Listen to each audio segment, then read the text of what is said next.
शिनचेनजी online seminar प्रकाशित वाक्य के भविष्यवाणी और पूर्ति परमेश्वर की नई वाचा।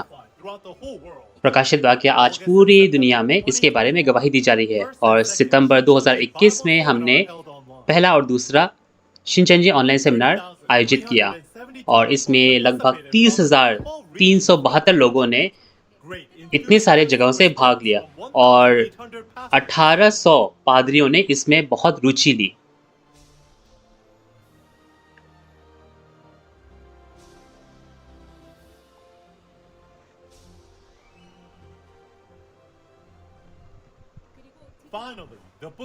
अब आखिरकार प्रकाशित वाक्य खुल चुका है और 2000 सालों में परमेश्वर के राज्य के जो भेद हैं प्रकाशित वाक्य के बारे में आज हमारे शिनचेनजी के जो अगुए हैं और जो 12 गोत्र के प्रधान हैं वे अक्टूबर से लेकर दिसंबर तक हफ्ते में 2 बार पूरी दुनिया में इसका प्रसार करते हैं। हम आपको इस प्रकाशित वाक्य के भविष्यवाणी और पूर्ति की गवाही के इस सेमिनार में निवेदन देते हैं। प्रकाशित वाक्य के भविष्यवाणी और पूर्ति की गवाही परमेश्वर की नई वाचा। आप सभी पास्टर्स और थियोलॉजियंस और सभी संतों से मिलकर अच्छा लगा।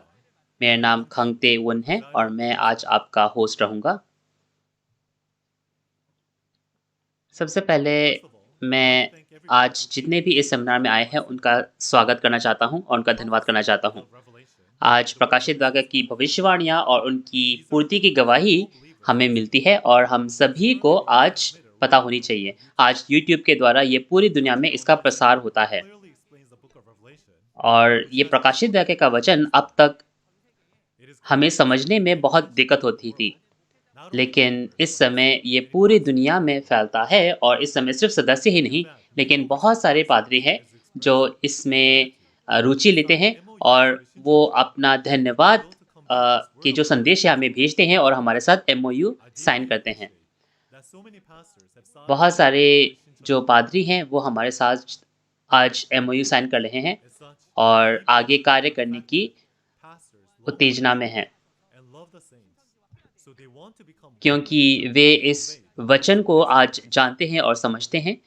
वे हमारे साथ एक हो रहे हैं और आज जो शिनचेनजी का द्वार है ये खुला है, तो हम बहुत सारे पादरी हैं उन्हें MOU साइन करने के लिए हम आमंत्रित करते हैं ताकि हम प्रकाशित वाक्य के इस भविष्यवाणी की पूर्ति पूरी दुनिया में एक साथ इसका प्रचार करने पाए। और आप जितना और इस वचन को सुनोगे उतना ही आप और इसे समझने पाओगे। प्रकाशित वाक्य का ये वचन मुश्किल नहीं है लेकिन बहुत ही लॉजिकल ये वचन है जो आप बहुत ही अच्छे से समझ सकते हैं। तो आज जितने भी लोग आज इस सेमिनार में जुड़े हैं हम प्रार्थना करते हैं कि हमारी पवित्र आत्मा अगुवाई कर सके। तो चलिए प्रार्थना करके शुरुआत करते हैं। हे परमेश्वर पिता जो पवित्र हैं और प्रेम से भरपूर हैं, आज प्रकाशित वाक्य के भविष्यवाणी उसकी पूर्ति परमेश्वर की नई वाचा ये शिनचेनजी ऑनलाइन सेमिनार को आयोजित करने का आपने हमें मौका दिया, इसके लिए हम आपको धन्यवाद और महिमा देते हैं।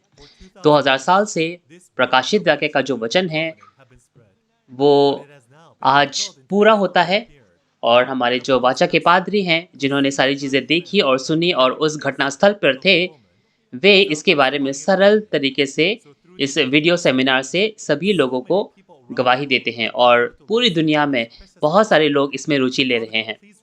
तो परमेश्वर पिता जितने भी यहाँ पे पास्टर्स हैं और थियोलॉजी स्टूडेंट्स हैं, जितने भी सदस्य यहाँ जुड़े हैं, कृपया उन पर अपना अनुग्रह दे और वे सच में इस जो मूल्यवान वचन है इसको समझने पाए। आज हमारे मती गोत्र के जो प्रधान हैं उसके माध्यम से हम वचन सुनने पाएंगे। आज हमारे अध्यक्ष वाचा के पादरी के वचन के बारे में आज हम पढ़ेंगे और उनके द्वारा जो गवाही मिलती है उसके बारे में हम आज प्रचार करेंगे। तो शुरुआत से लेकर अंत तक तू हमारा नेतृत्व कर। ये सारी विनती हम यीशु मसीह के नाम से मांगते हैं, आमीन। ये सेमिनार इस समय कोविड-19 के जो गाइडलाइंस हैं और सोशल डिस्टेंसिंग के जो रेगुलेशंस हैं उनके अंतर्गत रखी जा रही हैं। पिछले बार हमने प्रकाशित वाक्य 11 पढ़ा था। अब हम जान चुके हैं कि परमेश्वर जो भी भविष्यवाणी करते हैं, युक्ति करते हैं, उसे पूरा करते हैं। उसी प्रकार आज प्रकाशित वाक्य 12 के वचन उसके बारे में हम पढ़ेंगे और ये एक युद्ध के बारे में है जो परमेश्वर और उस अजगर के बीच होता है। तो आज हम सिर्फ भविष्यवाणी ना पढ़े, लेकिन आज इस वचन के इस अध्याय के जो पूर्ति हैं, जो अस्तित्व हैं, उसके बारे में भी जानें। तो चलिए आज मती गोत्र के जो प्रधान हैं उसके माध्यम से हम ये वचन सुनेंगे। तो चलिए तालियों के साथ उनका स्वागत करते हैं। सभी पास्टर्स, थियोलॉजी स्टूडेंट्स और सदस्यों को जो परमेश्वर और यीशु से प्रेम करते हैं और अनंत जीवन की आशा करते हैं, आपसे मिलकर बहुत बहुत अच्छा लगा। और आज आपकी इस उपस्थिति में इसके लिए मैं आपका धन्यवाद करता हूँ। मेरा नाम चौंछा चौक है और मैं मती गोत्र का प्रधान हूँ, जिसे मती जो यीशु के प्रेरित थे उनके अंतर्गत नियुक्त किया गया। तो जब मैं भी प्रकाशित वाक्य का वचन पढ़ता था तो मुझे भी एक उत्तेजना हुई और जो मेरी भूख थी, प्यास थी, जो मुझे सीखने की चाह थी, वो अध्यक्ष के द्वारा मुझे सारी चीज़ें पता चली और मेरे सारे प्रश्नों का मुझे उत्तर मिला। तो आज मैं शिनचेनजी में एक विश्वासी जीवन जीता हूँ और मैं आज भविष्यवाणी और उनके पूर्ति की जो गवाही है उसकी मैं गवाही देता हूँ। तो आज इस सेमिनार के द्वारा हम पूरी दुनिया में प्रकाशित वाक्य के बारे में प्रचार करते हैं और आज तक 10 लाख से ज़्यादा लोगों ने इस सेमिनार को देखा है और कई पादरियों ने आज हमारे साथ MOU साइन किया और हमारे साथ कार्य करने के लिए आगे बढ़ रहे हैं। तो आज मैं आपको प्रकाशित वाक्य 12 के भविष्यवाणी और पूर्ति उसके बारे में गवाही दूंगा।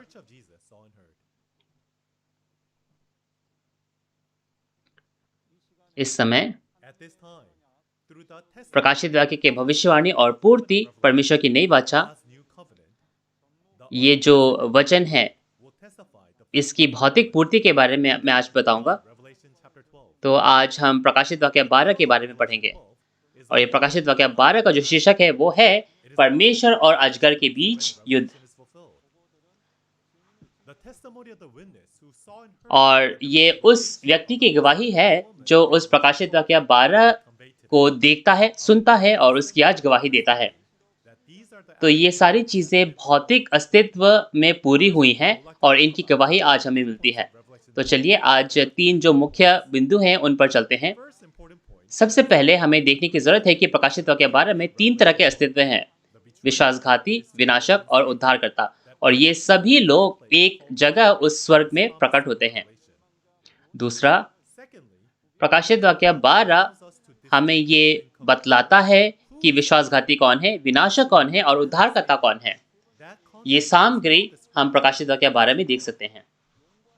और तीसरा, जैसे वो नर बच्चा जो पूरे राष्ट्रों पर राज्य करता है और अजगर पर जय पाता है, तो उसके माध्यम से परमेश्वर का जो राज्य है, जो महिमा है, वो पूरा होने पाता है। तो इस अध्याय के माध्यम से हम देख सकते हैं कि ये जो अध्याय है बहुत ही महत्वपूर्ण है। तो चलिए प्रकाशित वाक्य 12 उसका 1 से 6 पढ़ते हैं। फिर स्वर्ग पर एक बड़ा चिन्ह दिखाई दिया, अर्थात एक स्त्री जो सूर्य ओढ़े हुए थी और चांद उसके पांवों तले था और उसके सिर पर 12 तारों का मुकुट था। वह गर्भवती हुई और चिल्लाती थी क्योंकि प्रसव की पीड़ा उसे लगी थी, क्योंकि वह बच्चा जनने की पीड़ा में थी।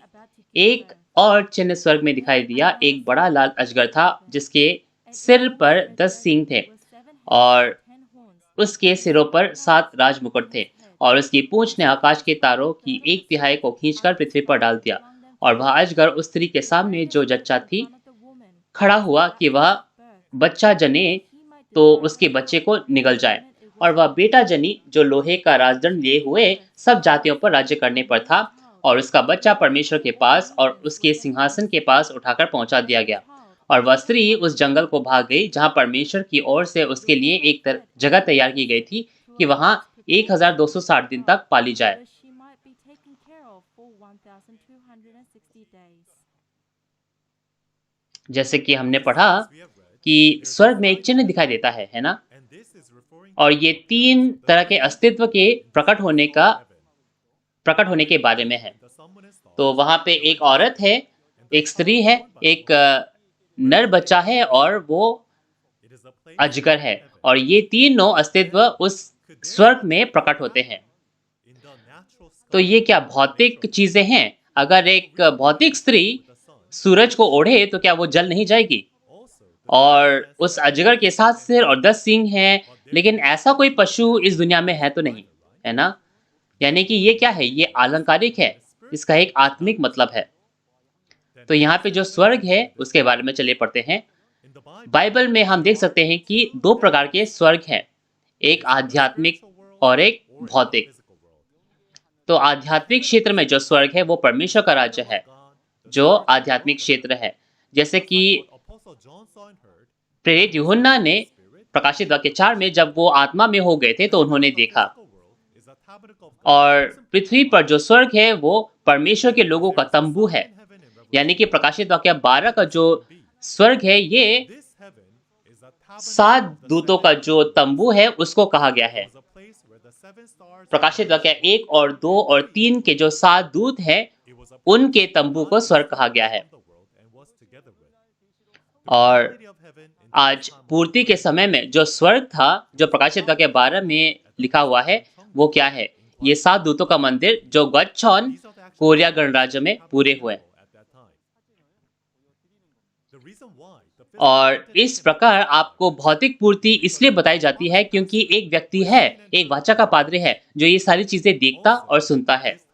और इस समय जब स्वर्ग में बड़ा चिन्ह दिखाई देता है तो हम देख सकते हैं कि एक लाल अजगर है जो 7 सिर और 10 सिंग वाला पशु है, वो पहले से ही तंबू के अंदर था, है ना? पहले से ही स्वर्ग में था।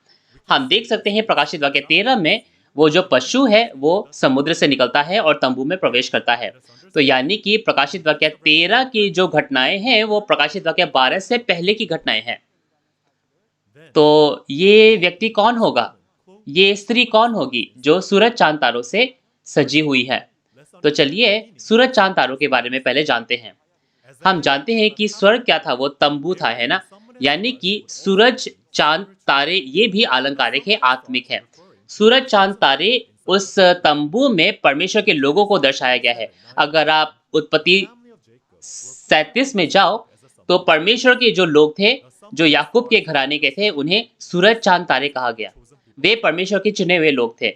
और उसी प्रकार आज प्रकाशित वाक्य के पूर्ति के समय में जो सूरज चांद तारे हैं वो 7 दूतों के मंदिर के जो सदस्य हैं उनको कहा गया। तो जो स्त्री है जो सूरज चांद तारे ओढ़ी हुई है वो भी भौतिक स्त्री नहीं है। ये स्त्री एक पादरी है जो उस 7 दूतों के मंदिर का नेतृत्व करता है।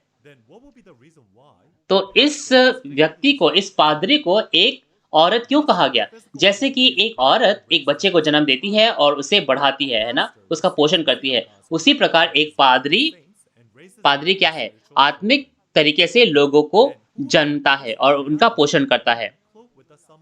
यानी कि इस प्रकाशित वाक्य 12 में जो ये स्त्री है जो सूरज चांद तारों से सजी हुई है, वो उस 7 दूतों के मंदिर का पादरी है जो कब प्रकट हुआ? जो 1966 में छंगे पर्वत पर ग्वच्छौन पे एक कोरिया गणराज्य में एक मंदिर था, उसका पादरी था।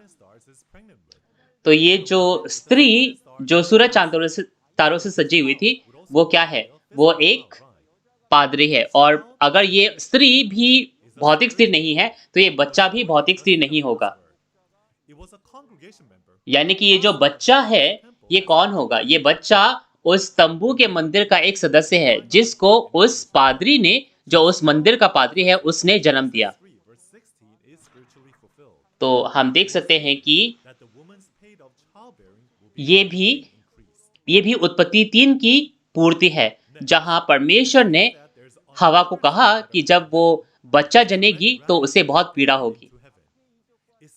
तो चलिए इस अजगर के बारे में भी जानते हैं। तो अजगर के बारे में भी क्या है, एक बड़ा चिन्ह बताया गया है ना। और इस अजगर के बारे में भी बहुत अजीब चीजें हम देख सकते हैं। इसके 7 सिर है और 10 सींग हैं, और उसने अपने पूंछ से स्वर्ग की 1/3 सितारों को मार गिराया। क्या दुनिया में अ, ऐसा कोई भौतिक या फिर कोई एक्चुअल पशु हो सकता है? नहीं, है ना? यानी कि ये पशु कौन है? ये लाल अजगर कौन है जो उस तंबू के मंदिर में प्रवेश करता है? हम देख सकते हैं कि इसकी वास्तविकता क्या है, शैतान। आप प्रकाशित वाक्य 20 में देखो, तो हम देख सकते हैं कि उस लाल अजगर को एक स्वर्गदूत जो है, उसे पकड़ लेते हैं। तो यानी कि ये जो अजगर है, ये क्या है? ये अजगर वो साँप है ना? जिसे प्राचीन साँप कहा गया। ये वही साँप है जिसने हवा को बहकाया और भरमाया। ये वही साँप है और वही शैतान है जिसने शैतान के जो पादरी है, जो फरीसी सदूकी है, उनमें प्रवेश किया। उसी प्रकार यही साँप, यही शैतान इस प्रकाशित वाक्य के समय में 7 सिर, 7 पादरी उन लोगों के अंदर प्रवेश करता है और उनके द्वारा कार्य करता है। यानी कि शैतान के साथ जो 7 सिर हैं, वो क्या है? 7 पादरी हैं। आप यशाया 29 के 10 में जाओ तो उसमें लिखा है कि सिर कौन है? सिर नबी होते हैं। यानी कि सिर का मतलब क्या है? एक पादरी, एक चरवाहा। और उसी प्रकार आप प्रकाशित वाक्य 17 उसके 9 से 10 में जाओ तो इसमें लिखा है कि जो 7 सिर हैं, उन्हें 7 राजा भी कहा गया, जो क्या है? जो पादरी भी हैं। और जो 10 सींग है वो क्या है? 10 सींग भौतिक सींग नहीं होंगे। सींग क्या होते हैं? सींग एल्डर्स होते हैं, प्रचारक। जैसे कि एक सींग एक पशु के सिर में लगा हुआ होता है, उसी प्रकार वो उस सींग का क्या है? एक अधिकार की तरह इस्तेमाल करता है ना? यानी कि इस समय इस तंबू के मंदिर में ये जो 7 सिर और 10 सींग वाला पशु था, इन 7 पादरियों के पास 10 एल्डर्स थे, 10 प्रचारक थे, जो उनका इस्तेमाल करते थे। यानी कि इन 7 सिर और 10 सींगों के पास क्या था? धार्मिक अधिकार था। और उसने क्या किया? उस अजगर ने अपने पूंछ से 1/3 लोगों को, 1/3 जो तारे हैं, उनको स्वर्ग से मार गिराया। तो क्या सच में कोई ऐसी पूंछ होगी? नहीं ना? तो इस पूंछ का क्या मतलब है? आप यशाया 9 के 15 में जाओ तो इसमें लिखा है कि जो पूंछ है वो कौन है? जो झूठे नबी हैं उनको पूंछ कहा गया। और इनकी वास्तविकता, इन पूंछों की वास्तविकता क्या है? उस तंबू के मंदिर के 17 प्रचारक थे, जो कौन थे? जो झूठे थे। वे वे क्या हैं? प्रकाशित वाक्य 13 में वे उस मूर्ति की वास्तविकता हैं। वे उस छवि की वास्तविकता हैं।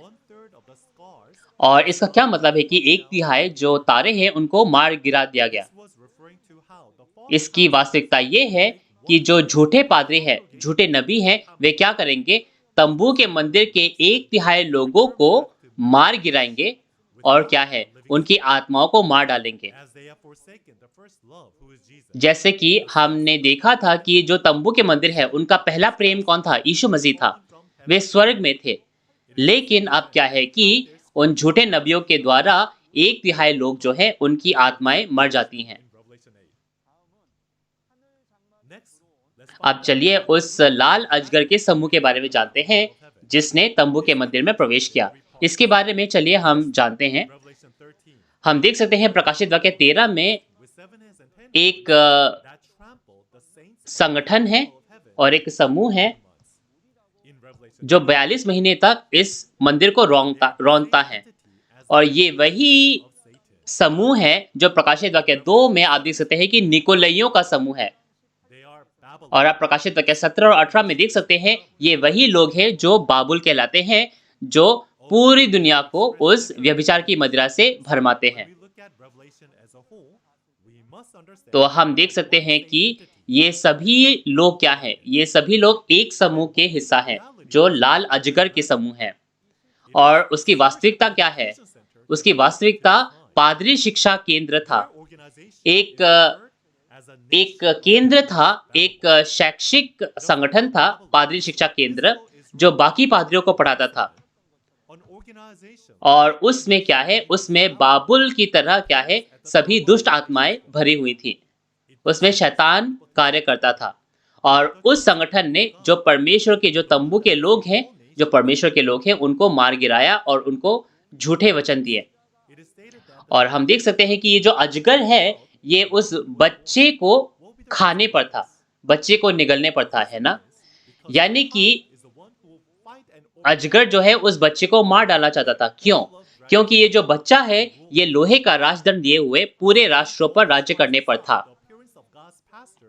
शैतान हर युग में परमेश्वर के जो पादरी है उसको रोकने की कोशिश करता है, लेकिन हम जानते हैं कि परमेश्वर की जो युक्ति है वो सच में वो बिल्कुल पूरी होंगी। शैतान बाधा डालेगा, रुकावट डालेगा, और उसी प्रकार शैतान यहाँ भी उस नर बच्चे को निगलना चाहता है।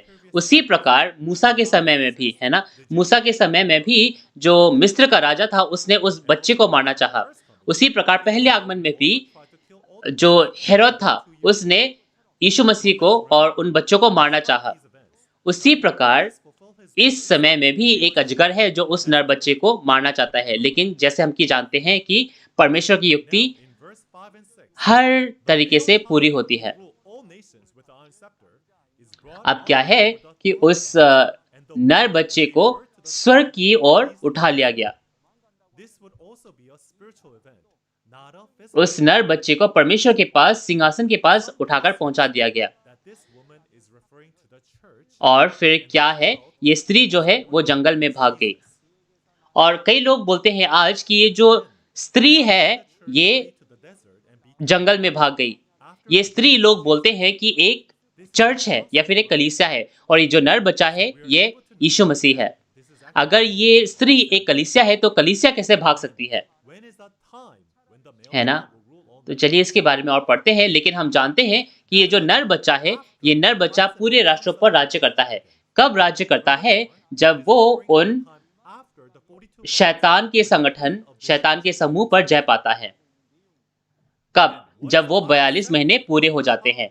वो 42 महीने जब तक शैतान उस मंदिर में लोगों को रौंदता है, उसके बाद ये नर बच्चा जो है उस लाल अजगर पर जय पाता है और उसे एक लोहे का राजदंड दिया जाता है। लोहे का राजदंड क्या होता है? लोहे का राजदंड राज्य करने का अधिकार है ना? और लोहे का राजदंड क्या है? एक शक्ति का प्रतीक है, एक अधिकार का प्रतीक है। और इस लोहे के राजदंड को कोई पाता है। आप देख सकते हैं प्रकाशित वाक्य 2 उसके 26 से 27 में कौन पाता है इसे? वो जो जय पाता है ना? जो जय पाए उसे ये लोहे का राजदंड मिलता है, और यीशु मसीह ने इसका वादा किया। और जब ये लोहे का राजदंड उस नर बच्चे को मिलता है तो तब क्या है? तब परमेश्वर का जो राज्य है वो शुरू होने पाता है। जो जीत का जो समय है वो शुरू होने पाता है। हम प्रकाशित वाक्य 2 और 3 में देख सकते हैं कि यीशु मसीह बार बार लोगों को जय पाने के लिए कहते हैं, है ना?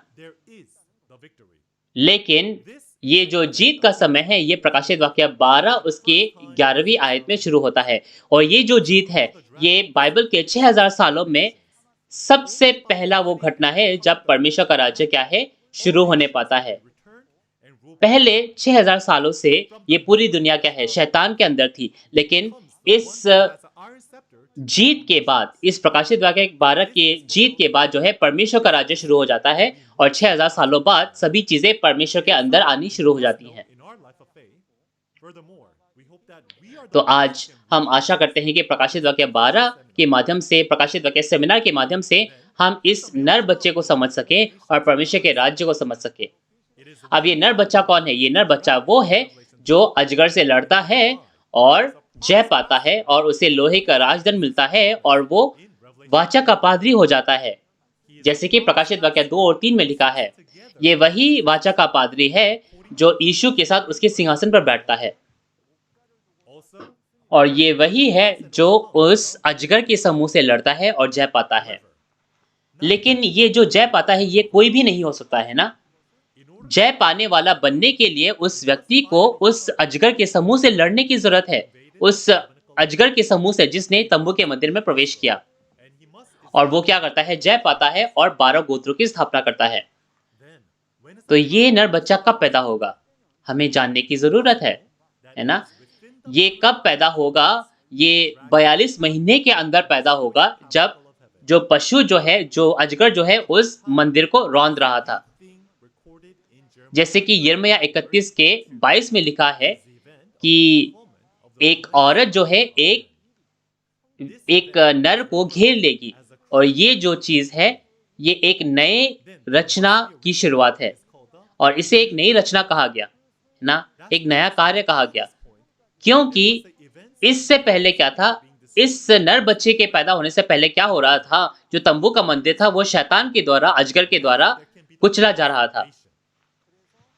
लेकिन जब ये नर बच्चा पैदा होता है, और इस नर बच्चे का जो ये नर बच्चा जब प्रकट होता है, तो इसे बड़ा चिन्ह कहा जाता है, और उसके माध्यम से क्या है, परमेश्वर का नया राज्य, परमेश्वर का नया कार्य शुरू होता है। इसीलिए अजगर जो है इसे निगलना चाहता है, लेकिन ये जो नर बच्चा है ये पूरे दुनिया पर, पूरे राष्ट्रों पर राज्य करेगा, और लेकिन इससे क्या है, इसे परमेश्वर के सिंहासन पर पहुंचा दिया जाता है। और जो स्त्री इस बच्चे को जन्म देती है वो जंगल को भाग जाती है। इसके बारे में हम जो 14वें आयत है उसमें पढ़ेंगे। तो हम कैसे जान सकते हैं इन लोगों की वास्तविकता, इस नर बच्चे की, इस जय पाने वाले की वास्तविकता कैसे जान सकते हैं हम? सबसे पहला, जब लाल अजगर उस तंबू के मंदिर में प्रवेश करता है, तब उसका जन्म होना जरूरी है, पहला। दूसरा, उस व्यक्ति को उस तंबू के मंदिर में जन्म लेने की जरूरत है। और तीसरा, उस औरत को सूरज चांद तारों से सजी होनी चाहिए। ये 3 सामग्री हैं जिसके माध्यम से हम जान सकते हैं कि ये जो नर बच्चा है ये है कौन। सिर्फ एक व्यक्ति, वही व्यक्ति जो इन सभी क्या है, सभी चीजों के हिसाब से पैदा होता है, इन सभी चीजों के हिसाब से पूरा होता है, वही वाचा का पात्री हो सकता है, वही नर बच्चा हो सकता है। यानी कि इस जो तंबू का मंदिर है, जो स्वर्ग है, इसमें 3 प्रकार के क्या है, अस्तित्व प्रकट होते हैं, है ना, जो स्त्री और जो अजगर और वो नर बच्चा। तो हम चलिए इसका एक सारांश निकालते हैं। उसमें 3 तरह के जो अस्तित्व हैं वो कौन कौन है। पहला, एक स्त्री कौन है, वो पादरी। ये कोई भौतिक स्त्री नहीं है, वो पादरी है जो तंबू का मंदिर का नेतृत्व करता है, और वो क्या करता है, वो उस नर बच्चे को पैदा करता है।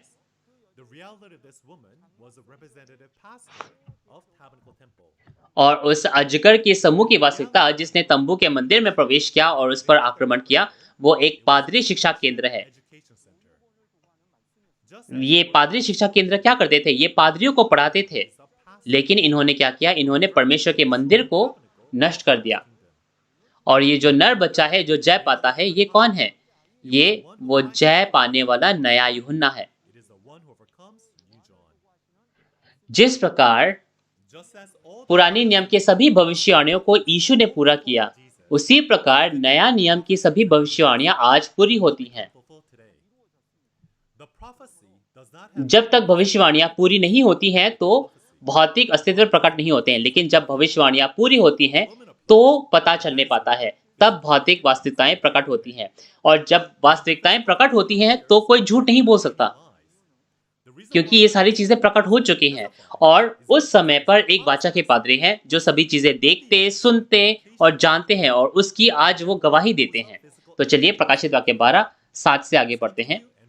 फिर स्वर्ग पर लड़ाई हुई, मिकाएल और उसके स्वर्गदूत अजगर से लड़ने को निकले, और अजगर और उसके दूत उससे लड़े, परंतु प्रबल न हुए, और स्वर्ग में उनके लिए फिर जगह न रही। और वह बड़ा अजगर अर्थात वही पुराना सांप जो शैतान कहलाता है और सारे संसार का भरमाने वाला है, पृथ्वी पर गिरा दिया गया, और उसके दूत उसके साथ गिरा दिए गए। जी हाँ, तो इन आयतों की जो सामग्री है वो हम जानते हैं कि ये क्या है, स्वर्ग में एक युद्ध हो रहा है। ये जगह कौन सी है, ये स्वर्ग है ना। अब इस स्वर्ग में क्या हो रहा है, स्वर्ग में युद्ध हो रहा है मिकाएल और उसके स्वर्गदूत और शैतान अजगर और उसके स्वर्गदूतों के बीच। तो शैतान और परमेश्वर के जो दूत है उनके बीच में युद्ध हो रहा है।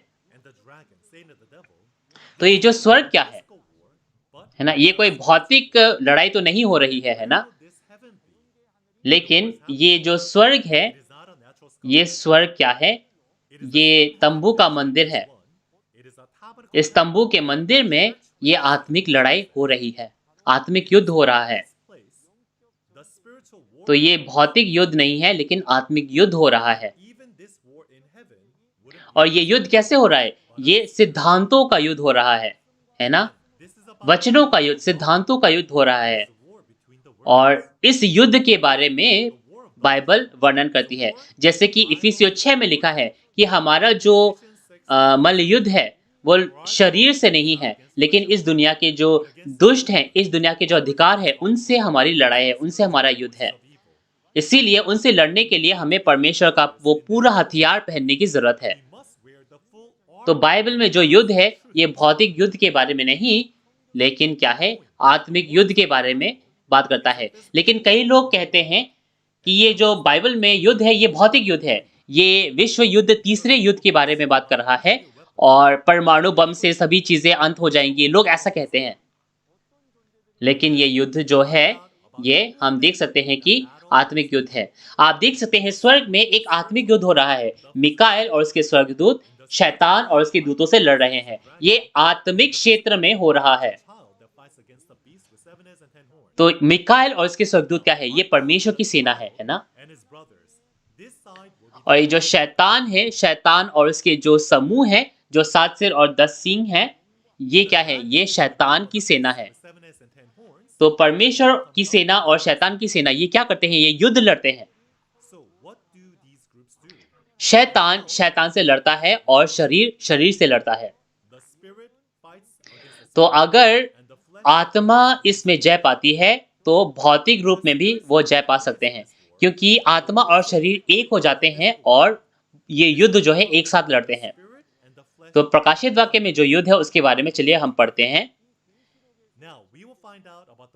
हम देख सकते हैं कि बाइबल में क्या है? बाइबल में जितना भी इतिहास है वो युद्ध के बारे में है। उसी प्रकार प्रकाशित वाक्य भी क्या है? युद्ध के बारे में है। प्रकाशित वाक्य में 3 प्रकार के युद्ध है। पहला प्रकाशित वाक्य 13 में युद्ध है। जो तंबू के मंदिर के चुने हुए लोग थे, वे उस पशु से जिसके 7 सिर और 10 सींग हैं, उससे लड़ते हैं। पहले युद्ध में शैतान का जो समूह है वो जीत जाता है और परमेश्वर के लोग वो बर्बाद हो जाते हैं। और दूसरा युद्ध जो है प्रकाशित वाक्य 12 में हम देख सकते हैं, वो जो नर बच्चा और उसके भाई हैं, वे उस पशु के जो समूह है उससे जय पाते हैं। तो ये परमेश्वर का जो कार्य है, परमेश्वर का जो राज्य है, ये उन नर बच्चा और उनके भाइयों के माध्यम से कैसे पूरा होने पाता है, उसके बारे में मैं आपको बताऊंगा। और हम तीसरा युद्ध प्रकाशित वाक्य में, प्रकाशित वाक्य 16 में देख सकते हैं, वो हर्मगिदोन का वो जो युद्ध है। जब प्रकाशित वाक्य पूरा होता है तो हमें पता होना चाहिए कि परमेश्वर की सेना और शैतान की सेना के बीच युद्ध होता है।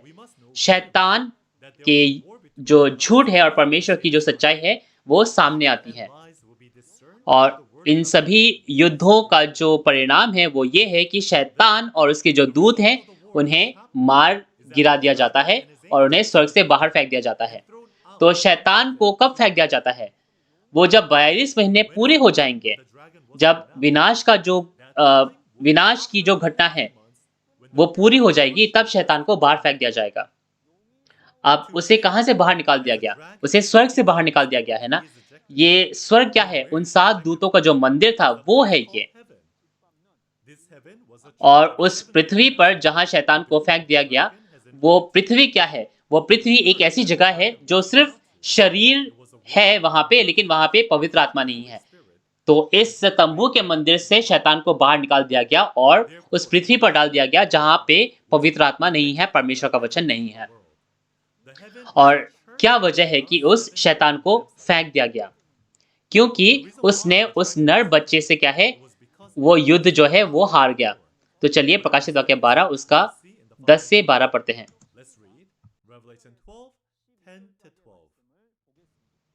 फिर मैंने स्वर्ग पर ये बड़ा शब्द आते हुए सुना, अब हमारे परमेश्वर का उद्धार, सामर्थ्य, राज्य और उसके मसीह का अधिकार प्रकट हुआ है, क्योंकि हमारे भाइयों पर दोष लगाने वाला, जो रात दिन हमारे परमेश्वर के सामने उन पर दोष लगाया करता था, गिरा दिया गया। और वे मेमने के लहू के कारण और अपनी गवाही के वचन के कारण उस पर जयवंत हुए, क्योंकि उन्होंने अपने प्राणों को प्रिय न जाना, यहाँ तक कि मृत्यु भी सह ली। इस कारण हे स्वर्गों और उनमें रहने वालों, मगन हो। हे पृथ्वी और समुद्र पर तुम पर हाय, क्योंकि शैतान बड़े क्रोध के साथ तुम्हारे पास उतर आया है, क्योंकि जानता है कि उसका थोड़ा ही समय और बाकी है। जी हाँ, जैसे कि हमने देखा 10 से 11 में बहुत ही ज़रूरी सामग्री है ना? बहुत ही महत्वपूर्ण सामग्री है। हम देख सकते हैं कि एक बड़ा शब्द सुनाई देता है और फिर हम क्या देख सकते हैं अब? अब ये अब महत्वपूर्ण क्यों है? ये जो अब लिखा हुआ है, क्योंकि अब हमारे परमेश्वर का उद्धार, सामर्थ्य, राज्य और उसके मसीह का अधिकार प्रकट हुआ है। अब, है ना? और जैसे कि हम 11 में देख सकते हैं, वे मेमने के लहू और अपने गवाही के वचन के कारण उस पर जयवंत हुए। ये जो जय है, ये बहुत ही ज़रूरी सामग्री है। तो हमें जानने की ज़रूरत है कि ये जो अब है, ये किस समय के बारे में बताता है ना? ये अब जो है, ये अब उस समय के बारे में बताता है जब ये अजगर पर जय पाते हैं। वे जब अजगर से लड़कर उस पर जय पाते हैं, तब ये अब आने पाता है। तो जो नर बच्चा है, जो उस स्त्री जो सूरज चाँद तारों से सजी हुई थी, वो नर बच्चा जब अजगर पर जय पाता है, तब ये समय आने पाता है अब। और तब क्या होता है? तब परमेश्वर का उद्धार, सामर्थ्य, राज्य और मसीह का अधिकार प्रकट होता है। यानी कि इस समय के बाद परमेश्वर को जो राज्य है, जो उद्धार है, जो सामर्थ्य है, वो प्रकट होने पाता है। इसीलिए ये बहुत ही ज़रूरी सामग्री है। क्योंकि इससे पहले क्या था? इससे पहले परमेश्वर का उद्धार, सामर्थ्य, राज्य नहीं था, है ना? ये बहुत ही एक चौंका देने वाली चीज़ है, बहुत ही शॉकिंग चीज़ है। इसीलिए ये सामग्री बहुत ही महत्वपूर्ण है। पहले आगमन में आप देखो, पहले आगमन में यीशु मसीह वो उद्धारकर्ता थे जो लड़े और उन्होंने जय पाया। उसी प्रकार दूसरे आगमन में ये जो नर बच्चा है, जो उस शैतान के समूह से लड़ता है, अजगर से लड़ता है और जय पाता है। इसीलिए उस समय के बाद ही जो उद्धार है, वो मुमकिन है। आज तक हम अपने विश्वासी जीवन को जीते आए हैं, ताकि हम परमेश्वर के राज्य और उद्धार और सभी चीज़ों में प्रवेश करने पाएँ। लेकिन ये जो राज्य है, ये जो उद्धार है, ये जो सामर्थ्य है, ये कब आता है? प्रकाशित वाक्य 12 में जो जय पाते हैं, है ना? उस समय के बाद से आने पाता है। और हम देख सकते हैं कि यीशु मसीह जो जय पा चुके थे, वे आकर अपने प्रेरित यूहन्ना को ये प्रकाशित वाक्य के वचन देते हैं। लेकिन उस समय के जो प्रकाशित वाक्य जो यूहन्ना ने लिखा, वो क्या था? वो दर्शन था। लेकिन वो सारी चीज़ें क्या है? आज होनी ज़रूरी है। और हमें ये इस पर विश्वास करने की ज़रूरत है कि प्रकाशित वाक्य एक न एक समय पूरी होती हैं। तो ये जो परमेश्वर का राज्य, सामर्थ्य, ये इसके बारे में चलिए और ध्यान से देखते हैं। यानी कि प्रकाशित वाक्य 12 उसके 11 से पहले कोई राज्य नहीं था, कोई सामर्थ्य और उद्धार नहीं था। लेकिन अब के बाद, जैसे लिखा है अब, है ना? अब के बाद परमेश्वर का उद्धार, सामर्थ्य, राज्य आने पाता है। प्रकाशित वाक्य 6 और 13 में आप देखो तो पहला आकाश और पहली पृथ्वी थे, लेकिन उनका नाश हो जाता है, इसीलिए परमेश्वर का राज्य भी चला जाता है। लेकिन उसके बाद एक नवीनीकृत, एक नई रची गई आकाश, एक नया आकाश और नई पृथ्वी आती है। प्रकाशित वाक्य 12 में प्रकाशित वाक्य 7 में हम देख सकते हैं कि वो 12 गोत्र हैं। प्रकाशित वाक्य 21 में हम उसे नया आकाश और नई पृथ्वी कहते हैं। प्रकाशित वाक्य 11 के 15 में हम उस 7वें तुरही के बारे में सुनते हैं, है ना? उस 7वें तुरही की जो ध्वनि है, उसके माध्यम से जो दुनिया का राज्य है, वो परमेश्वर के राज्य में बदल जाता है। और प्रकाशित वाक्य 15 उसके 4 से 5 में हम देख सकते हैं कि वो परमेश्वर का अनंत काल का राज्य है, जो कभी भी नष्ट नहीं होगा। और प्रकाशित वाक्य 15 के 5 में हम देखते हैं कि वो साक्षी के तंबू का मंदिर है, जहां पूरे राष्ट्र आकर दंडवत करते हैं।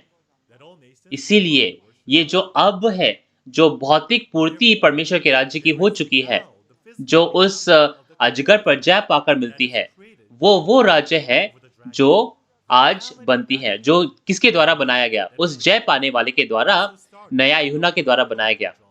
और इस शिनचन जी की जो शुरुआत है वो कब होती है? 1984 मार्च 14, है ना? 14 मार्च 1984। ये सभी चीज़ें हमें जानने की ज़रूरत है कि बाइबल के हिसाब से कब हुई और कैसे हुई ये सारी चीज़ें। और हम प्रकाशित वाक्य 11 के 15 में हम देख सकते हैं कि जो शैतान का राज्य है, जो दुनिया का राज्य है, वो परमेश्वर के राज्य में परिवर्तित हो जाता है। और उसके बाद 1 लाख जो 44,000 हैं, 1,44,000 के मोहरित होने के बाद जो महान भीड़ है, वे भी परमेश्वर के राज्य में आती है। तो ये महान भीड़ कैसे आते हैं? ये महान भीड़ उस 7वें तुरही के ध्वनि को सुनकर उस महान क्लेश में से बाहर निकलकर आने पाते हैं। उसी प्रकार आज शिनचन जी के जो 12 गोत्र हैं, इस महान क्लेश के समय में ये आखिरी जो तुरही है, 7वीं तुरही बजाते हैं। और ये जो प्रकाशित वाक्य का जो सेमिनार है, जो आज आप सुन रहे हैं, ये 7वीं तुरही की ध्वनि है, जो पूरी दुनिया में आज बज रही है। ये बहुत ही बड़ी क्या है? तुरही की ध्वनि है। जो नर बच्चा था और उसके जो भाई हैं, वे उस अजगर के समूह से लड़कर जय पाते हैं। और जो जय पाता है, वो इन सारी चीज़ों को देखता, सुनता है और विश्वासघातियों, विनाशकों के जो अस्तित्व है, उनको जानता है और उसके बारे में आज गवाही देता है। तो उसने किस चीज़ का इस्तेमाल किया? आप देखो, उन्होंने किस चीज़ का इस्तेमाल किया? उन्होंने यीशु के लहू और अपने वचन की गवाही का इस्तेमाल किया। तो यीशु का लहू क्या है? यीशु का लहू वो साधन है जिससे हम शुद्धि पा सकते हैं। यही जो लहू है, प्रकाशित वाक्य 5 में भी लिखा गया है कि जो राज्य के संतान है ना? जो परमेश्वर के राज्य के संतान हैं, उन्हें यीशु के लहू से मोल लिया गया। जो परमेश्वर के याजक हैं, उन्हें यीशु के लहू से मोल लिया गया। और उनके वचन की जो गवाही है, वो क्या है? गवाही उस अजगर की वास्तविकता है, जो कि प्रकाशित वाक्य के वचन है ना? उनकी जो गवाही है, जो वो अस्तित्व के बारे में जानते हैं, उस वचन के माध्यम से वो अजगर पर जय पाने पाए। क्योंकि जो अजगर का जो अस्तित्व है, अजगर की जो वास्तविकता है, वो प्रकाशित वाक्य में लिखी हुई है और वो उस गवाही से जीतते हैं। इसीलिए आज क्या है? हमें सारे प्रकाशित वाक्य के माध्यम से देखने की ज़रूरत है। जो भी सबूत है, जो भी पुष्टिकरण है, हमें प्रकाशित वाक्य से करने की ज़रूरत है। तो सिर्फ हम ये नहीं कह सकते हैं कि हमने जय पाया, ऐसा नहीं है। जो जय पाता है, वो नए आध्यात्मिक इज़राइल के 12 गोत्रों को भी बनाता है। और जो हार जाते हैं, वे लोग 7 अलग-अलग दिशाओं में बढ़ जाते हैं, जैसे कि व्यवस्था विवरण 28 के 7 में भी लिखा है। यानी कि जो नए आध्यात्मिक इज़राइल के 12 गोत्रों को बनाता है और जो लोग 7 अलग-अलग दिशाओं में बढ़ जाते हैं, वो उस चीज़ का सबूत होगा कि कौन जीता और कौन हारा। तो शैतान से कौन जीता? है ना? अजगर से कौन जीता? वे नर बच्चे और उसके जो भाई हैं, वे लोग उस अजगर के समूह से जीतने पाते हैं।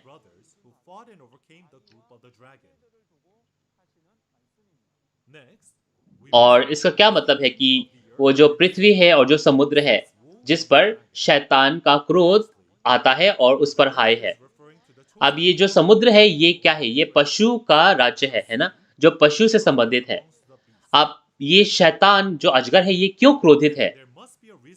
ये क्रोधित क्यों है? क्योंकि प्रकाशित वाक्य 20 उसके 2 से 3 में आप देखो तो शैतान के पकड़ने के बारे में लिखा गया है, यानी कि शैतान के पास अब ज़्यादा समय नहीं है। तो शैतान को अंत में कहाँ फेंक दिया जाता है? शैतान को अंत में उस कुंड में फेंक दिया जाता है और बंद कर दिया जाता है। तो चलिए 13 से 14 पढ़ते हैं। जब अजगर ने देखा कि मैं पृथ्वी पर गिरा दिया गया हूँ, तो उस स्त्री को जो बेटा जनी थी सताया, पर उस स्त्री को बड़े उकाब के 2 पंख दिए गए कि सांप के सामने से उड़कर जंगल में उस जगह पहुंच जाए जहां वह एक समय और समयों और आधे समय तक पाली जाए। और सांप ने उस स्त्री के पीछे अपने मुंह से नदी के समान पानी बहाया कि उसे इस नदी से बहा दे, परंतु पृथ्वी ने उस स्त्री की सहायता की और अपना मुंह खोलकर उस नदी को जो अजगर ने अपने मुंह से बहाई थी, पिलाया पी लिया। तब अजगर स्त्री पर क्रोधित हुआ और उसके शेष संतान से जो परमेश्वर की आज्ञा को मानते हैं और यीशु की गवाही पर देने पर स्थिर हैं, लड़ने को गया। तो हम देख सकते हैं कि ये जो अजगर है, अजगर उस स्त्री को क्या है, सताता है ना?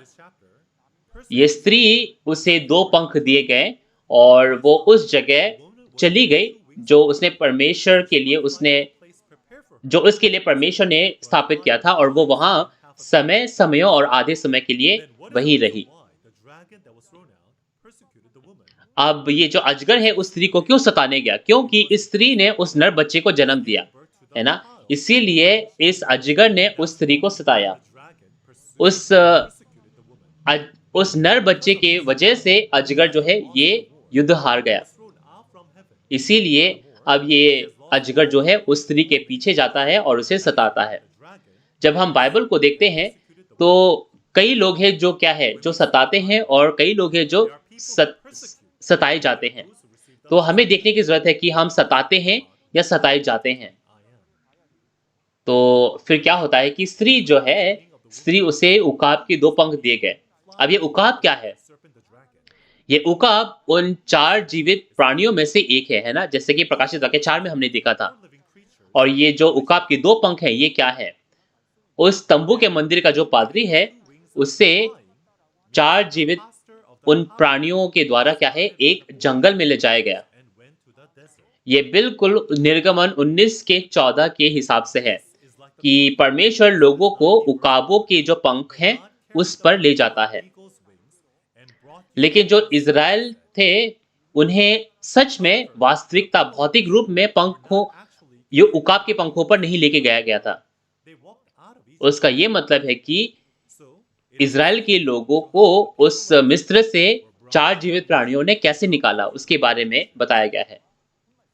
और ये जो स्त्री है, ये समयों और आधे समय के लिए उस जगह रहती है। अब ये जो जंगल है या फिर ये जो रेगिस्तान है, ये कौन-सी जगह है? ये ऐसी जगह है जहाँ कोई नहीं होता है ना? तो चलिए इस जंगल के बारे में, इस रेगिस्तान के बारे में देखते हैं, इस बीहड़ के बारे में। ये एक आत्मिक जंगल है, ये आत्मिक रेगिस्तान है जहाँ परमेश्वर का कोई वचन नहीं है। और ये एक ऐसी जगह है जो परमेश्वर ने तैयार किया। और एक ऐसी जगह है जिसे परमेश्वर ने तैयार किया और इस स्त्री को वहाँ समयों और आधे समय तक वह पाली गई।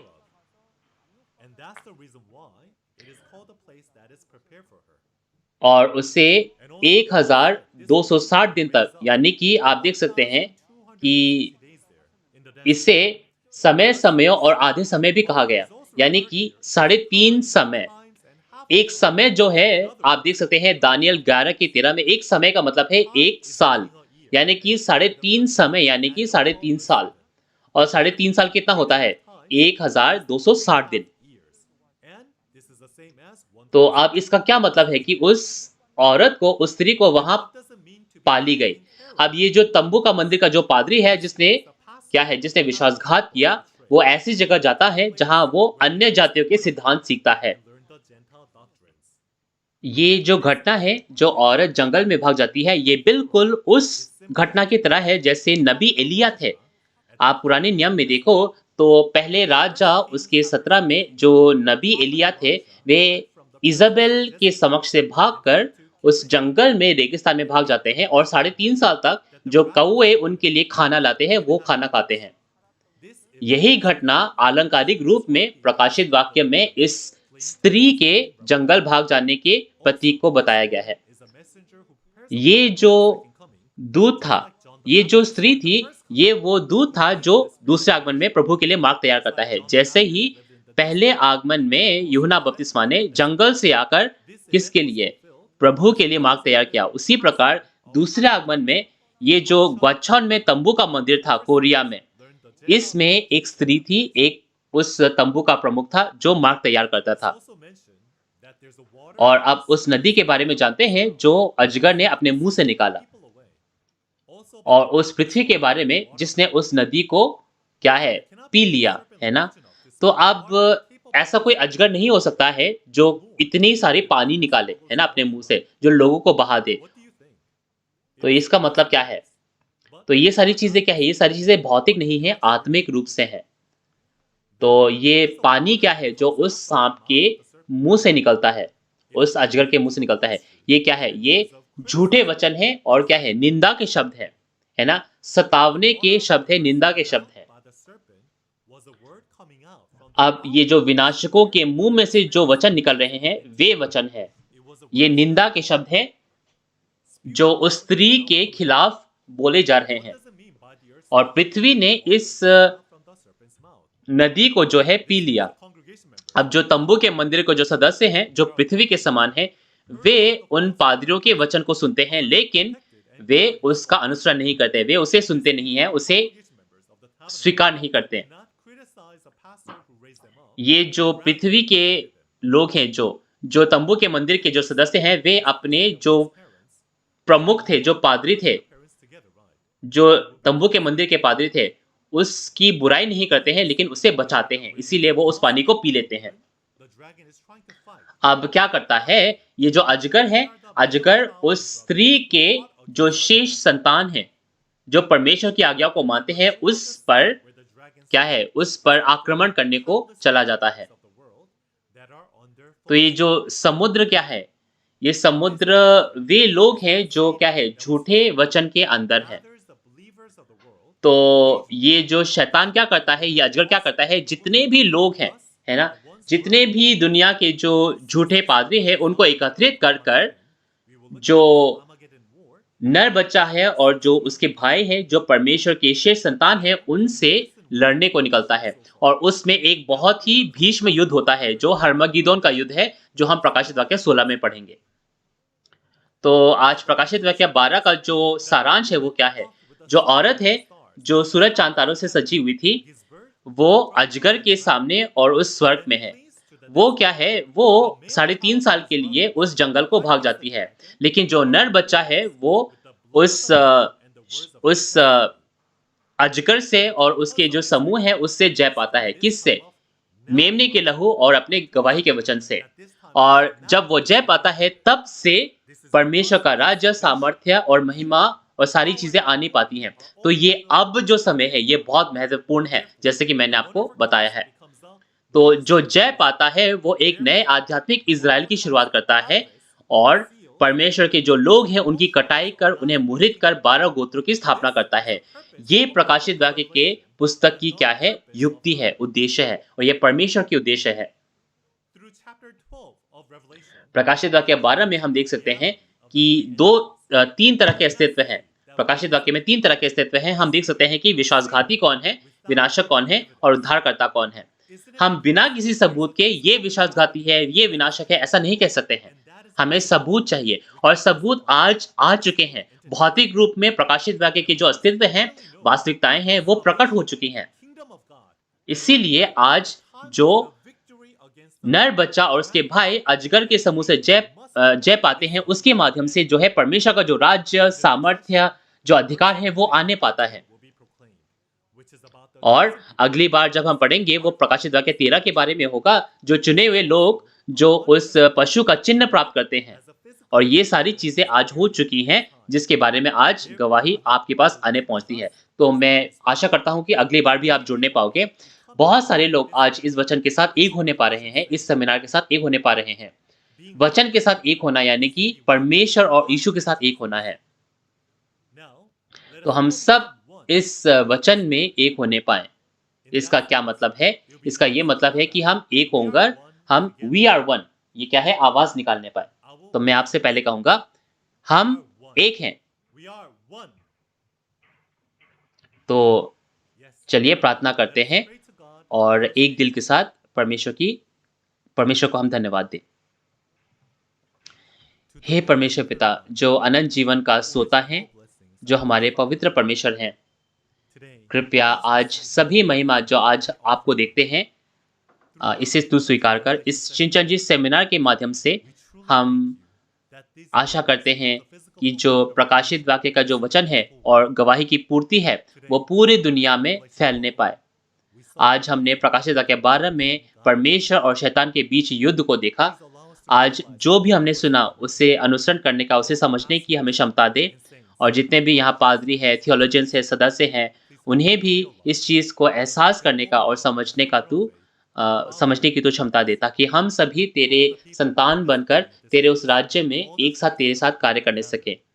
अपने प्रेम और अनुग्रह को हम पर तू भेज, और जो वचन आज हम सुनते हैं, सिर्फ हम सुने ना, लेकिन बाकी लोगों को भी हम देने पाएँ, ताकि बाकी लोग जो इसे नहीं सुनते हैं वे भी इसे सुनकर तेरे इस वचन की पूर्ति को जानने पाएँ। आज ये जो 7वीं तुरही है, ये बहुत ज़ोर से पूरी दुनिया में बजती है, और हम आज आपका धन्यवाद करते हैं कि जो दुनिया का राज्य है, वो परमेश्वर के राज्य में बदलता जाता है। तो जितने भी लोग हैं, उन्हें तू आशीष दे और उनकी रक्षा कर। ये सारी विनती हम यीशु मसीह के नाम से माँगते हैं, जो हमारे पापों की शुद्धि के लिए मारे गए। आमीन। तो बहुत-बहुत धन्यवाद आज सुनने के लिए। अगली बार फिर मिलेंगे। स्वर्ग और पृथ्वी का जो निर्णय है, वो उस पशु के चिन्ह और परमेश्वर की मुहर से होता है ना? इसीलिए ये जो पशु का, शैतान का जो चिन्ह है 666, ये बहुत ही ज़रूरी है आज हमारे लिए, विश्वासियों के लिए। ये जो 666 है, क्या ये कोई बारकोड है? क्या होगा ये? आपको क्या लगता है? पूरी दुनिया कहती है ये बारकोड है। तो अगली बार हम जो 666 है, उसके भौतिक पूर्ति के बारे में जानेंगे। तो जैसे कि आपने वीडियो में देखा कि अगली बार हम बार्थोलोमे के जो गोत्र के प्रधान हैं, वे हमें प्रकाशित वाक्य 13 के वचन सुनाएंगे। तो ये समय जो होगा वो अगली बार भी सेम रहेगा। तो मैं आशा करता हूँ अगली बार भी हम सभी भागीदारी लेने पाएँ और परमेश्वर के सच्चे वचन को सुनने पाएँ। आज का वचन सुनने के बाद आपको कैसा लगा? क्या सुनकर आपको अच्छा नहीं लगा? जो स्पष्ट आपको वचन दिए गए, वो सुनकर आपको क्या आप तरोताज़ा महसूस नहीं करते? आज हम इस चीज़ की गवाही इसलिए देख सकते हैं क्योंकि वाचा के पादरी जो भविष्यवाणी और उनके पूर्ति के बारे में जानते हैं, प्रकाशित वाक्य के सभी वचनों के बारे में जानते हैं, वे आज इसकी गवाही देते हैं। अगर आपको प्रकाशित वाक्य या फिर शिनचन जी चर्च के बारे में कोई भी आपको जानकारी चाहिए, तो आप इन नंबर्स पर संपर्क कर सकते हैं और विस्तार में हम आपसे बात करना चाहेंगे। तो चलिए हम सभी प्रभु प्रार्थना कर आज सेमिनार का अंत करते हैं।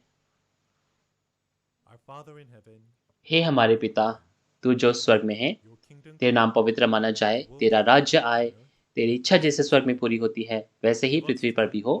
हमारे दिन भर की रोटी आज हमें दे, और जिस प्रकार हम अपने अपराधियों को क्षमा करते हैं, वैसे ही हमारे अपराधों को क्षमा कर, और हमें परीक्षा में ना ला, परंतु बुराई से बचा, क्योंकि राज्य और पराक्रम और महिमा सदा तेरे ही हैं।